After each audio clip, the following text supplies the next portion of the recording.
नमस्कार दोस्तों, आप बीटी चैनल में आपका स्वागत है। अगर आप लोग मेरे चैनल में नए हैं तो मेरे चैनल को सब्सक्राइब कर दीजिए। साथ ही कमेंट में ज़रूर बताएं कि कहानी कैसी लगी। आज मैं आपके लिए दो मज़ेदार कहानियाँ लेकर आया हूँ। आशा करता हूँ आप सभी को पसंद आएगा और आप भी अपनी कहानी मेरे साथ शेयर कर सकते हैं। मेरा ईमेल आईडी डिस्क्रिप्शन बॉक्स पे दिया हुआ है। तो चलिए दोस्तों, आज की कहानी शुरू करते हैं। चिंटू नाम का एक लड़का रहता है। वो पढ़ाई में बहुत ही होशियार और समझदार था, लेकिन पढ़ाई के साथ साथ वो बहुत मस्ती भी करता था। क्योंकि गर्मियों की छुट्टी लग चुका था, वो घर पर बहुत शरारत करता था। वो अपने छोटे बहन को बहुत परेशान करता था। उसके मम्मी पापा के समझाने के बावजूद भी वो मस्ती करता था। फिर चिंटू गर्मियों की छुट्टी बिताने के लिए अपने नानी के घर जाने का प्लान बनाता है। चिंटू को शहर की भीड़ भाड़ और तंग गलियों से गांव की हरियाली खुलापन ज़्यादा पसंद था। फिर एक दिन चिंटू अपने नानी के घर यानी नानीहाल पहुंच गया। नानी चिंटू को देखकर बहुत ही खुश हो गई। जैसे ही चिंटू नानी के घर पहुंचा तो फिर क्या था, दिन भर दोस्तों के साथ मस्ती, कभी खेतों में, कभी बगीचे में, और तो और गर्मियों में सबसे पसंदीदा जगह गांव का तालाब, जहाँ सभी बच्चे थामाशोकरी मचाते थे। ऐसे ही एक दिन चिंटू और उसके दोस्त गांव के तालाब से लौट रहे थे। रास्ते में चिंटू अचानक बहुत ही कमज़ोर लगने लगे थे। सारी चीर भी भारी हो जाता है और अजीब सा फील भी होता है। चिंटू को लगा कि आज कुछ ज़्यादा ही मस्ती हो गई है, जिससे उसे इतनी थकान महसूस हो रही है। हमेशा की तरह वो घर पहुंचा और अपने नाना नानी को दिन भर की सारी बातें बताई। अब तक शाम हो चुकी थी, मगर चिंटू का सिर दर्द अब बढ़ने लगा था। साथ ही उसे बुखार भी होने लगा था। उसके नाना ने उसे दवा दी और गुस्से से कहा, कल तुम कहीं भी खेलने कूदने नहीं जाओगे। देखो क्या हालत हो गई है तुम्हारी। इतनी भी मस्ती ठीक नहीं है। अब सो जाओ, सुबह ठीक हो जाओगे। अपनी नाना की ये सब बातें सुनकर चिंटू सो जाता है। चिंटू साथ में अपने दोस्त डॉगी को भी सुला लेता है। देर रात अचानक ही डॉगी ज़ोर ज़ोर से भौंकने लगता है। चिंटू के पास ही सोया था, लिहाजा उसकी आवाज़ सुनकर उठ जाता है।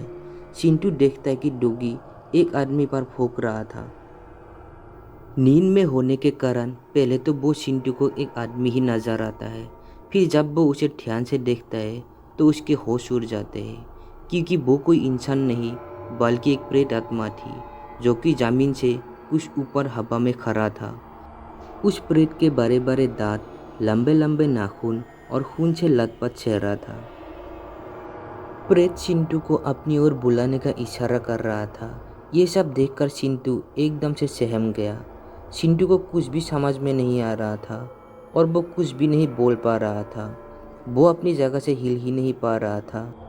तभी डॉगी के लगातार भौंकने की आवाज़ सुनकर उसके नाना नानी भी जाग जाते हैं। जब उसके नाना जी चिंटू के पास पहुंचा तो देखा कि चिंटू बहुत ही घबराया हुआ था और डर से काँप रहा था। जब नाना जी ने उसे हाथ लगाया तो पाया कि उसका शरीर एकदम से ठंडा हो गया है। नाना जी ने सबसे पहले चिंटू को पानी पिलाया और कुछ देर तक अपना हाथ उसके सिर पर रखा था। चिंटू कुछ भी नहीं बोल पा रहा था। वो एकदम से एक मूर्ति की तरह हो गया। फिर जब चिंटू ठीक हुआ तो उसके नाना ने पूछा, क्या हुआ चिंटू बेटा, इतने डरे और घबराए क्यों हो, और ये डॉगी क्यों भौंक रहा है? बताओ मुझे क्या हुआ। तुम्हें डरने की कोई ज़रूरत नहीं है। तभी चिंटू घबराते और डरे हुए सारी बात बताई। फिर अगले दिन चिंटू को गांव के एक ओझा के पास ले जाया गया, जहां ओझा ने बताया कि कल जब चिंटू तालाब से दोस्त के साथ खेल कर लौट आ रहा था, तब उसने वही रास्ते में एक जगह पेशाब किया जहां किसी की चिता जलाई गई थी, जिस वजह से उस व्यक्ति की आत्मा का अपमान हुआ। इसलिए वो इसके पीछे पड़ गया है। ये सुनकर सब दंग रह गए। चिंटू के नाना ने विनती करते हुए बोला कि आप ही इस समस्या का निवारण करो। तभी उन्होंने एक अभिमंत्रित ताबीज़ देते हुए कहा, ये ताबीज़ धारण कर लो और फिलहाल कुछ दिनों के लिए यहाँ से चले जाओ। कुछ समय बाद सब ठीक हो जाएगा। चिंटू ने ताबीज़ धारण कर लिया, साथ ही शाम की गाड़ी से अपने घर लौट आया। तो दोस्तों ये थी हमारी पहली कहानी। तो चलिए हमारी दूसरी कहानी शुरू करते हैं। ये बात भोपाल के होटल के कमरा नंबर 303 की है और जो भी इस कमरे में आकर रहता है उसकी ज़िंदगी पूरी तरह से बदल जाती है। इस होटल से पहले यहाँ पर एक कॉलोनी हुआ करती थी जिसमें एक घर का नंबर 303 था। इस घर में एक छोटा सा परिवार रहता था। इस परिवार में टोटल 5 मेंबर थे। सभी एक दूसरे से बहुत प्यार करते थे। लेकिन एक दिन इस परिवार की खुशियों में दाग लग गया। यानी एक दिन जब ये सब बहुत ही गहरी नींद में सोए हुए थे तब कुछ शोर इनके घर में घुस गए। लेकिन शोरों द्वारा आवाज़ होने पर जब ये लोग उठे तो शोरों ने इन सबको एक एक करके अपने हथियार का निशाना बनाया और सभी को मार डाला।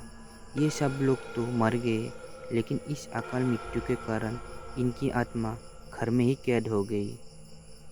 काफ़ी समय तक तो ये घर सुनसान ही पड़ा रहा। लेकिन लगभग 20 साल बाद किसी बिल्डर ने इस जगह को खरीद लिया और यहाँ पर फ्लैट बना दिया। उस बिल्डिंग में एक फ्लैट का नंबर 303 था जो कि उस घर का नंबर था जिसके सभी लोगों की कत्ल कर दिया गया था। अब फ्लैट एक मोहन नाम के आदमी ने खरीद लिया था। उसके साथ उसकी वाइफ आशा और एक छोटा सा बेटा राजा था। लगभग 3 महीने तो सब कुछ ठीक ही रहा। लेकिन एक रात ऐसी आई जब उन्हें उस फ्लैट की सच्चाई के बारे में पता चला। रात के 1 बजे होंगे। आशा को बहुत ही ज़्यादा प्यास लगी तो वो पानी पीने के लिए किचन में गई। जब वो किचन से पानी पीकर वापस लौट रही थी तो उसने देखा कि उसका बेटा राजा अपने बेड पर नहीं था बल्कि बालकनी में उसकी दीवार पर खड़ा था और वो भी किसी के सहारे के बिना। आशा एकदम से चिल्लाई, राजा! तभी अचानक से मोहन की आँख खुली तो वो भागकर बाहर आ गया। उसने देखा कि उसका बेटा बालकनी की दीवार पर खड़ा है और नीचे कूदने की तैयारी में है। दोनों लोग बहुत ही ज़्यादा घबरा गए। वो राजा को आवाज़ लगा रहे थे लेकिन राजा ने पीछे मुड़कर बिल्कुल भी नहीं देखा। मोहन धीरे धीरे राजा की ओर बढ़ा और तुरंत ही उसे एकदम से पकड़ लिया और अपनी ओर खींच लिया। वो उसे डांट रहे थे लेकिन राजा उनके बातों को बिल्कुल भी नहीं सुन रहा था क्योंकि उसके अंदर एक आत्मा आ चुकी थी जो कि उससे वो अपना काम करवा रही थी। अगले दिन फिर वही हुआ और उसे राजा को फिर से कूदने से बचा लिया गया। अब आशा को लगा कि कुछ तो बात ज़रूर है तो उसने तुरंत ही एक बाबा को अपने घर बुला लिया। साधु बाबा ने तुरंत घर को जांचा तो पता चला कि ये घर यानी कि फ्लैट शापित है। जो काम राजा कर रहा है वो खुद नहीं बल्कि उससे करवाया जा रहा है। अब तो मोहन और आशा बहुत ही ज़्यादा डर गए थे। वो साधु बाबा से पूछने लगे कि आखिर ये कौन कर रहा है, आखिर वो चाहता क्या है। तब बाबा ने उन्हें सब बात बताया और कहा कि ये वो लोग हैं और उनके साथ कुछ ऐसा ही हुआ था। साधु बाबा ने कहा, अगर तुम अपने बेटे को जिंदा देखना चाहते हो तो तुरंत से ये फ्लैट छोड़कर यहाँ से चले जाओ, नहीं तो तुम्हारा बच्चा जिंदा नहीं बचेगा। तुम्हें भी बहुत बड़ी हानि हो सकती है। तो फिर अगले दिन मोहन और आशा अपने बेटे को लेकर इस फ्लैट को छोड़कर हमेशा के लिए चला जाता है।